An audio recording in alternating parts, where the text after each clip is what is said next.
Jerusalem Israeli Prime Minister Benjamin Netanyahu hailed Israel's irreplaceable relationship with the United States in his first public remarks after the Trump administration said it would move the U.S.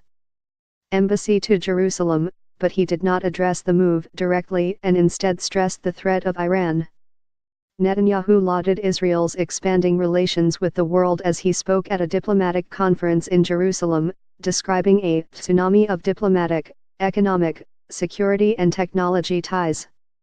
However, he said relationships being built with the Arab world could not be fully realized until an agreement is reached on Palestinian territories, and he called on nations around the world to do more to counter expanding Iranian influence. A spokesman said he is waiting until after the official announcement to comment.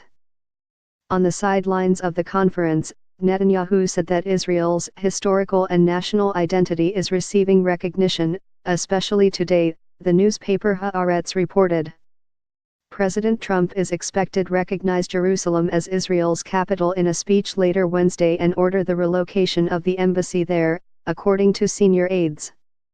Israel sees Jerusalem in its entirety as its undivided capital, while Palestinians hope that East Jerusalem, which Israel annexed in 1967, will be the capital of their future state.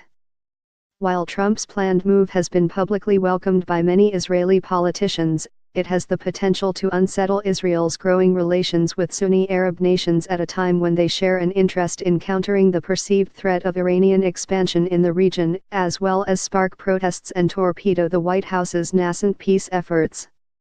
Palestinian officials have reacted with anger, and Trump's plans have triggered bleak warnings from Middle Eastern nations that say the move would be detrimental to peace and the region's stability. U.S. allies reject Trump's expected Jerusalem pronouncement as catastrophic. The move would shift decades of U.S. policy, going against an international consensus that the status of the city should be decided in a peace agreement between Israelis and Palestinians. Other members of Netanyahu's coalition government at the event welcomed the move. Education Minister Naftali Bennett, leader of the right-wing Jewish Home Party, called for other countries to follow suit. The recognition by the U.S. and other countries will make clear to Palestinians that they must accept the existence of Israel and must conduct real negotiations of peace with Israel, said Intelligence Minister Israel Katz. We expect the international community to accept Trump's decision.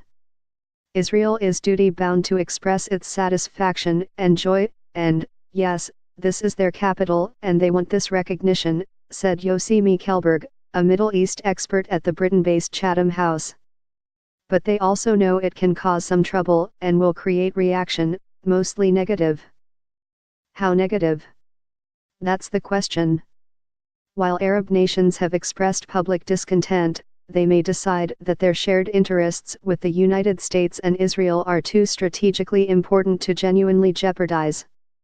Still, the moving of the embassy is not necessarily a priority for Israel, he said.